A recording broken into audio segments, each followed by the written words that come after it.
Olá, seja bem-vindo ao canal Luz Fé da Palavra, onde trazemos histórias bíblicas, ensinamentos, orações para você e sua família. Junte-se a nós, pois você está no lugar certo. Agora, se você ainda não é inscrito, se inscreva-se agora mesmo e receba nossos conteúdos e novidades sempre. Agora vamos ao nosso conhecimento de hoje, é o entendimento profundo da Bíblia.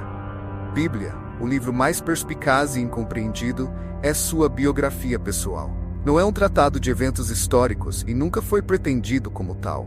Os indivíduos mencionados nela nunca viveram e nenhum dos eventos descritos realmente ocorreu.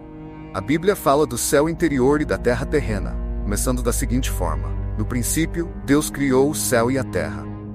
A terra era sem forma e vazia, as trevas estavam sobre a face do abismo e o Espírito de Deus se movia sobre a face das águas. Então, Deus disse: haja luz, e houve luz.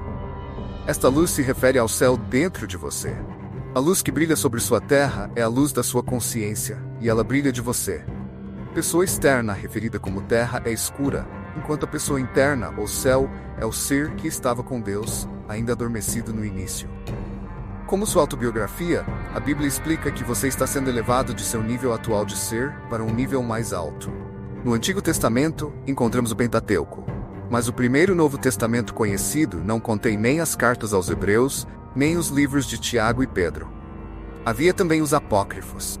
Esses escritos nos fornecem 4 esboços biográficos de um princípio, não de uma pessoa. Demorou 900 anos para a Bíblia tomar sua forma atual. Portanto, tenha sempre em mente durante sua leitura que o reino dos céus está dentro de você. Você é revelado a um princípio eterno chamado Cristo. Este princípio é sua esperança de glória. Todas as figuras bíblicas são aspectos do seu espírito que você descobre ao cumprir seu destino. Esse destino é o cumprimento da Sagrada Escritura dentro de você.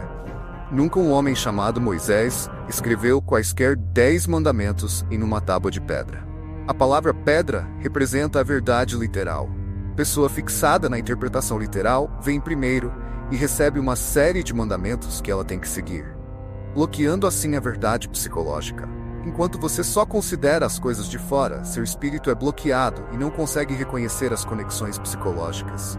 Mas assim que você tem sede de verdade e começa a aplicar a lei, sua vida absorverá essa verdade, ou água, e a transformará em vinho no estado de Moisés. O verdadeiro nome de Deus é revelado a você. Pegue esse nome, Eu Sou, como seu cajado de conhecimento e bata-o contra a pedra da interpretação literal. Isso produzirá a água psicológica. Beba, colocando esses insights em prática, e você transformará a água psicológica da verdade no vinho do Espírito. A vestimenta bíblica de pelo de camelo e um cinto de couro de João Batista se refere ao Espírito, não aos pelos do corpo e à pele. Essas são as coisas mais externas que uma pessoa possui. Portanto, João Batista simboliza a pessoa exterior. Interiormente sem adornos, a pessoa interior é Jesus. Ele veste um manto sem costura do alto, e quem usar este manto será sempre bem-vindo nas casas dos reis. O Novo Testamento ensina uma transformação abrangente e fundamental do eu, denominada renascimento. No entanto, João Batista chama isso de arrependimento, e nos exorta a uma nova maneira de pensar sobre o reino dos céus. Lemos que ele viveu no deserto entre as feras. João vivendo no deserto é você enquanto não tem direção própria, e permite que suas flutuações emocionais vaguem desenfreadas e confusas. Somente quando você começa a domar e disciplinar seus instintos animais, você ganhará força interior e será batizado na água da verdade. Nesta parábola, Mateus fala de um semeador cujas sementes caíram em diferentes tipos de solo. Sua maravilhosa imaginação humana é Deus, o semeador, que disse: vamos fazer o homem à nossa imagem. Como Adão, ou os humanos da Terra Vermelha, são a terra psicológica na qual o reino dos céus é plantado. Enquanto ouvimos, mas não entendemos, continuamos a experimentar isso em parábolas. O maligno, o inimigo de Deus, vem e arrebata o que foi semeado em seus corações. No entanto, aqueles que ouvem a mensagem e a entendem dão bons frutos. No capítulo 11 de Gênesis, lemos sobre a Torre de Babel. Esta torre foi construída de pedra, representando a verdade literal, e betume como argamassa, simbolizando as ideias terrenas. Antes do início da construção havia apenas uma língua e poucas palavras, mas conforme a construção progredia, a confusão se espalhou, e logo eles não se entendiam mais. Hoje, encontramos esta torre na forma de grupos místicos ao redor do mundo. Além disso, os inimigos em sua própria casa são seus únicos inimigos. Fazendo de seus ensinamentos sua verdade, você acredita que sua segurança depende do seu saldo bancário, ou que sua felicidade depende de outras pessoas. Dessa forma, você constrói uma torre de Babel. Mas a única realidade é sua consciência, sua percepção de estar em um estado particular de ser, e todos os oponentes desse estado. Jesus disse que todos os pecados podem ser perdoados, exceto um. Penalidade para esse pecado é a segunda morte no lago de fogo. Muitos se preocupam que alguém que conhecem pode estar em perigo desse pecado imperdoável. Alguns dizem que podem ser pecados graves, como assassinato, abuso ou rejeição da graça de Deus. Outros temem que falhas mais comuns, como divórcio, suicídio ou comportamento repetido e impenitente, possam condená-los. Muitos simplesmente se sentem sobrecarregados pela culpa, acreditando que sua vida de erros é grande demais para ser perdoada. Mas mesmo esses pecados graves podem ser perdoados se a pessoa mudar de ideia e realmente buscar perdão na Bíblia. Paulo perseguiu ferozmente os cristãos, mas depois se arrependeu e recebeu a misericórdia de Deus. O rei Davi cometeu pecados terríveis, mas se arrependeu em lágrimas e foi perdoado. Moisés duvidou de Deus, mas se voltou para ele. Pedro negou conhecer Jesus, mas depois chorou de remorso e se reconciliou. O fato é que todos somos pecadores e precisamos do sacrifício expiatório de Jesus, como Romanos 3:23 declara, pois todos pecaram e carecem da glória de Deus. Ninguém é perfeito, todos tropeçam em algum momento, mas Deus conhece nossa fraqueza e é paciente conosco. Se alguma vez nos sentirmos distantes de Deus por causa de pecados repetidos, não se desespere. Satanás quer que acreditemos que cruzamos a linha, mas isso é uma mentira. Enquanto tivermos fôlego, não é tarde demais para retornar sinceramente a Deus. Como filho pródigo, seremos recebidos de braços abertos por nosso Pai Celestial. Deus entende isso e não julgará ninguém injustamente.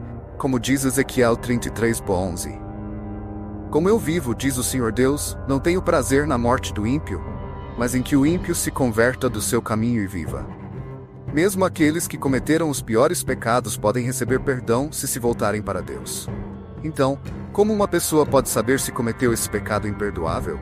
E há esperança para aqueles que pensam que o cometeram? Vamos ver o que a Bíblia diz sobre esse pecado imperdoável.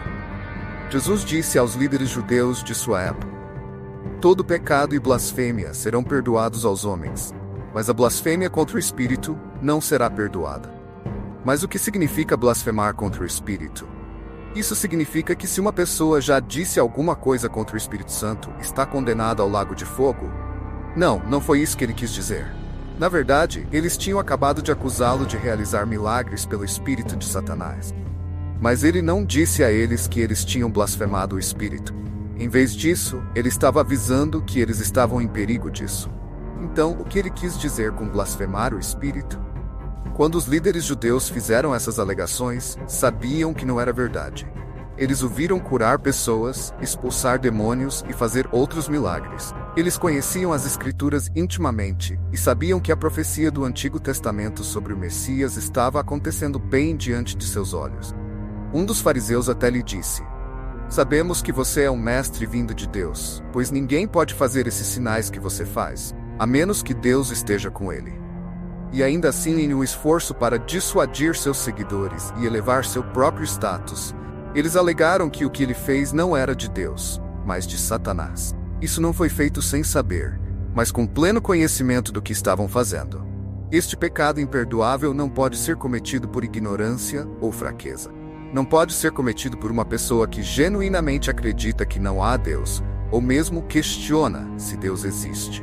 É esse ato consciente e voluntário de determinar nunca se arrepender do pecado e aceitar o sangue de Cristo que insulta e blasfema o Espírito Santo. Então, a menos que uma pessoa esteja em desafio proposital ao Deus que provou que existe, ela não insultou ou blasfemou o Espírito, e portanto não cometeu o pecado imperdoável. Mas mesmo que você ou alguém que você conhece pense que cometeu esse pecado, não é tarde demais. Deus é profundamente misericordioso, e se você estiver comprometido em mudar sua vida, verdadeiramente arrependido por seus pecados e verdadeiramente disposto a se arrepender, então você será perdoado. Você pode ser reconciliado e aproximado pelo sangue de Cristo. A maior parte do mundo, tanto agora quanto ao longo da história, não se arrependeu e não se arrependerá nesta vida. Mas eles não fizeram isso voluntariamente. Eles foram enganados, foram cegados por Satanás e suas mentiras que dominam este mundo. A maior parte da humanidade está cega por Satanás e suas mentiras. Eles não entenderam completamente ou tiveram a chance de receber a verdade do Evangelho. Deus entende isso e não os julgará injustamente. Chegará o tempo em que todos terão a oportunidade de conhecer a Deus e escolher o arrependimento. Até então, vamos orar com compaixão por aqueles perdidos na escuridão do pecado e da ignorância, para que possam receber misericórdia. Não os condenemos, mas mostremos a eles o amor de Cristo por meio de nossas ações. É pelo nosso exemplo e gentileza que podemos liderar ao arrependimento, não por julgamento. Quanto àqueles que já conhecem a verdade no Evangelho, lembremo-nos de que até mesmo os cristãos tropeçam no pecado às vezes. Não pensemos que somos melhores do que os outros. Todos nós precisamos da graça e da misericórdia de Deus. Oremos uns pelos outros e gentilmente corrijamos uns aos outros quando necessário. Lembremo-nos também de que nossa caminhada espiritual é um processo. Não nos tornaremos perfeitos da noite para o dia, mas se perseverarmos pacientemente na fé, na oração, no estudo da Bíblia e na comunhão cristã, cresceremos. Nossas fraquezas podem se tornar forças quando as entregamos a Deus. Cultivemos nosso relacionamento com Cristo diariamente, orando por mais do seu Espírito Santo para nos ajudar a vencer o pecado. Mantenhamos nossos olhos fixos em Jesus, o autor e consumador da nossa fé, e sigamos seu exemplo de amor e obediência ao Pai. Como Paulo nos instrui em Filipenses 3:14, esquecendo-me das coisas que para trás ficam, e avançando para as que estão diante de mim, prossigo para o alvo, pelo prêmio da soberana vocação de Deus em Cristo Jesus. Com essa mentalidade, continuemos a nossa jornada espiritual, confiantes de que Deus é fiel para nos perdoar, nos purificar e nos guiar em sua verdade e justiça. Se gostou deste vídeo, deixe seu comentário, inscreva-se no canal se ainda não for inscrito, compartilhe com amigos, familiares, para que esse vídeo possa alcançar e ajudar o maior número de pessoas. Amém.